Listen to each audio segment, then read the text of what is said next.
Pai do Senhor, meus irmãos, a paz do Senhor, meus amigos, e a todo quanto a este vídeo chegar, e eu espero de todo o meu coração que ele alcance muitas vidas. Gostaria de compartilhar com os irmãos Filipenses, Paulo escrevendo aos Filipenses no seu capítulo 1 e o seu versículo 21, que ele diz assim: porque para mim o viver é Cristo e o morrer é ganho. Paulo, escrevendo aos Filipenses, ele vai dizer estas palavras. O contexto em que Paulo está dizendo é muito claro. Ele está passando, ele está enviando uma mensagem para as pessoas que viviam em Filipos. Por isso a carta de Filipenses foi aonde Paulo e Silas foram açoitados por pregar o evangelho de Cristo. Paulo e Silas, pregando o evangelho, prenderam-nos, açoitaram-nos, e eles, dentro do cárcere, eles começaram a louvar e a orar a Deus. E é difícil na nossa compreensão humana entender como um ser humano que está fazendo bem, está pregando o evangelho, é preso, é levado como um carrasco, ou como um assassino, como um ladrão, como alguém, um dos malfeitores, enquanto estava fazendo bem, é lançado em uma prisão insalubre, escura, suja, juntamente com seu amigo e irmão Silas, o amarram. Depois de açoitá-los, as suas feridas ainda estavam abertas, ainda estava doendo muito. E perto da meia-noite, Paulo e Silas, vai dizer em Atos, que Paulo e Silas começam a dialogar, e quem sabe um disse para o outro: Silas, como você está? Está doendo, meu irmão Paulo. Aí em mim também está doendo, Silas. Dói muito. O que nós vamos fazer? Reclamar não vai adiantar. Chorar também não vai adiantar. Pedir socorro, muito menos. O que nós podemos dizer então? O que nós podemos fazer então, Silas? O que nós vamos fazer, Paulo? Nós vamos orar. Nós vamos louvar a Deus. Talvez esse vídeo que você esteja assistindo, talvez você nunca passou por uma prisão. Talvez você nunca esteve visitando uma prisão. Porque muitos estão no conforto da sua casa.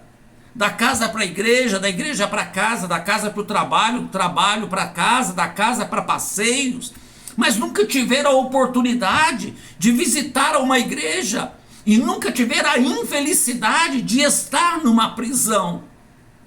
Mas se olharmos dentro do contexto, prisão não se chora, prisão não pode chorar, e prisão não tem palavras de ânimos também, é palavrão, é jogo, é vício, é cigarro, é droga, é tráfico.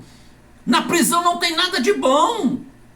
Mas dois homens entram diferente. Dois homens entram surrados. Dois homens entram arrebentados e amarrados numa corrente, um tronco dentro da cadeia. E aqueles prisioneiros que ali estavam acostumados a escutar injúrias, estavam acostumados a escutar palavrões, estavam acostumados a escutar o xingamento contra Deus, contra o Império Romano, contra as autoridades. Mas estes homens agem diferentemente. Por quê? Porque são cristãos. Por quê? Porque conhece a Cristo. Por quê? Porque a luz tem que brilhar onde há trevas, e prisão é lugar de trevas. Quem está prisioneiro não está em luz, está em trevas. Pois quem conhece a Cristo é liberto, nós somos libertos, nós somos livres. Paulo e Silas agora estavam numa prisão, mas uma prisão não dava a eles o que eles queriam. A prisão não conseguiu impor a eles o que a prisão decidia. Não, eles influenciaram toda uma prisão com cânticos e oração. E o mais interessante, que é perto da meia-noite. Meia-noite quando todos estão dormindo, meia-noite quando todos estão repousando, quando muitos estão no seu primeiro, segundo, terceiro sono, Paulo e Silas estavam orando e cantando louvores a Deus. A Bíblia não nos diz qual louvor estava cantando e também não faz questão de dizer, porque não vai fazer diferença do louvor, vai fazer diferença como eu estou louvando a Deus em meio às prisões dos problemas, as prisões que me afligem, as prisões que nós vivemos no nosso dia a dia. Quantos são prisioneiros do seu próprio pecado? Quantos são prisioneiros da sua própria vida? Não conseguem ter uma vida liberta, estão presos, enlaçado, enrolado, emaranhado em muitas coisas e não conseguem se libertar. Quantos estão devendo e precisa fazer aquilo que somente aquilo que o seu pastor diz para fazer, e se pregar coisa que não é para pregar, sai fora, vai para outro lugar que não. Mas o que nós precisamos entender é que não importa o lugar, nós precisamos falar a verdade e pregar a verdade. Paulo e Silas, naquele lugar, jamais poderia falar ou cantar o que eles fizeram, mas não importa, Deus está no controle de todas as coisas. Quando eles começam a cantar, quando eles começam a louvar, diz a Bíblia que um grande terremoto abala toda a estrutura daquela prisão, e toda a prisão, todas as celas são abertas. Aqueles prisioneiros não saíram do lugar pasmado, com medo, porque dois homens diferentes entraram. Dois homens diferentes entram em uma cadeia e muda toda uma história. O carcereiro tenta tirar a vida, porque sabia, se alguém fugisse, ele pagaria o preço, e pagaria o preço com vida. Tenta matá-lo. Paulo entra e dá um grito: epa, não faz isso não, todos estão aqui. E ele pede o que eu preciso para ser salvo. E Paulo e Silas Paulo vai dizer somente uma palavra: crê no Senhor Jesus e será salvo tu e tua casa. Essa é a palavra.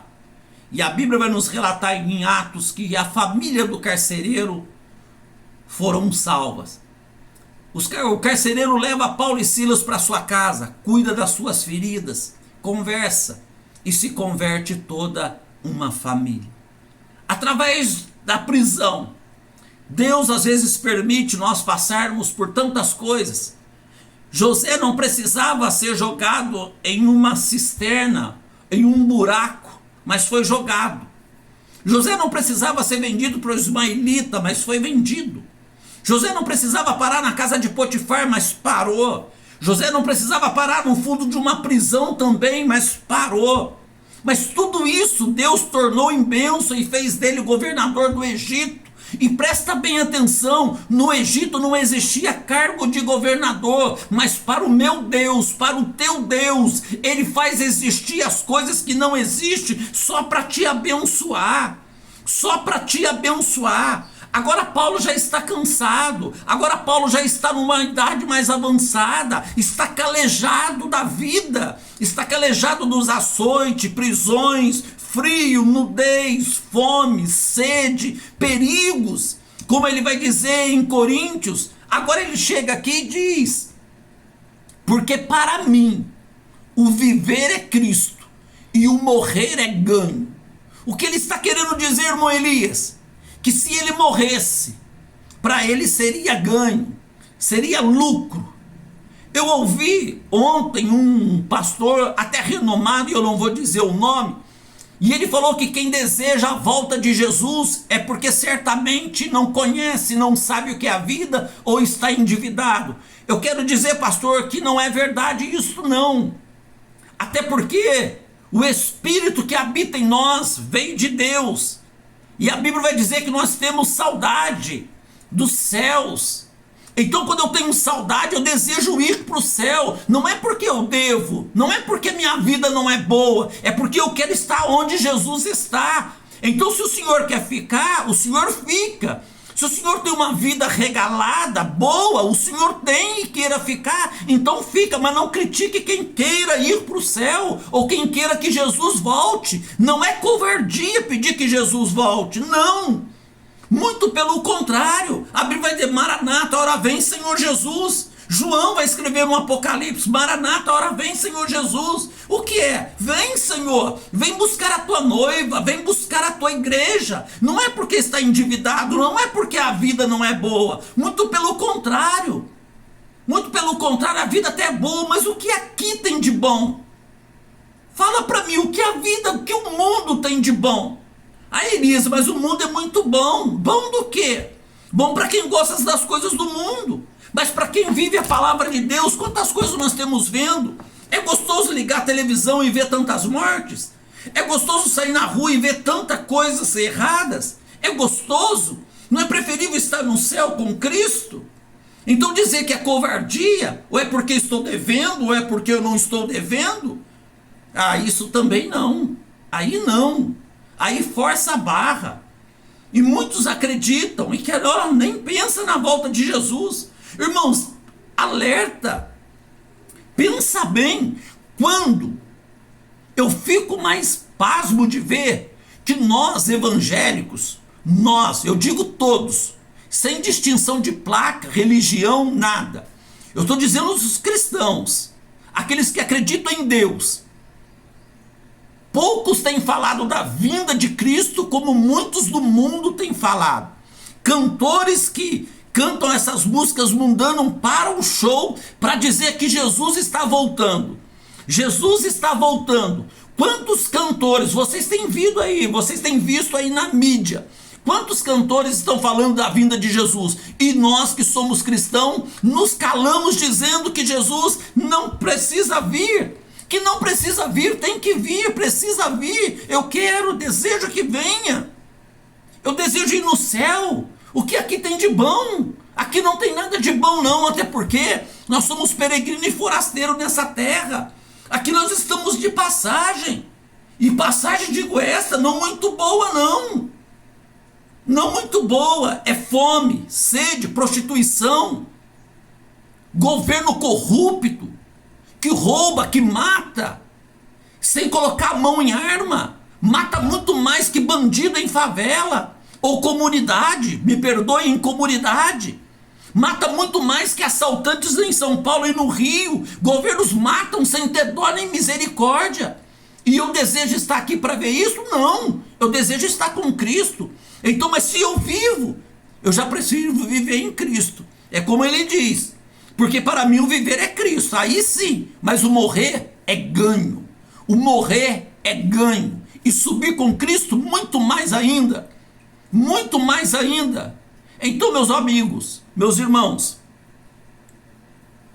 leve uma vida santificada, cuidado com o que você ouve na mídia, cuidado com o que você ouve de tantos pastores renomados, tantas pessoas renomadas que têm deturpado o evangelho, dizendo que se Jesus voltar, aquele que almeja a vinda de Jesus é porque não tem uma vida feliz, não tem uma vida legal, não tem uma vida boa, ou está endividado. Isso é mentira. Isso é mentira. Isso é mentira. Paulo desejou morrer é ganho. O que ele estava querendo dizer? Vem Jesus, vem Jesus. E nós? O que nós esperamos? Certamente que todos têm medo da morte. Quando a morte chega, todos correm para querer a vida. Mas desejar que Jesus volte, eu desejo do fundo do meu coração. Porque lá no céu não haverá mais dor, nem tristeza, nem choro. E Deus enxugará dos nossos olhos toda lágrima. Que Deus possa vos abençoar em nome de Jesus.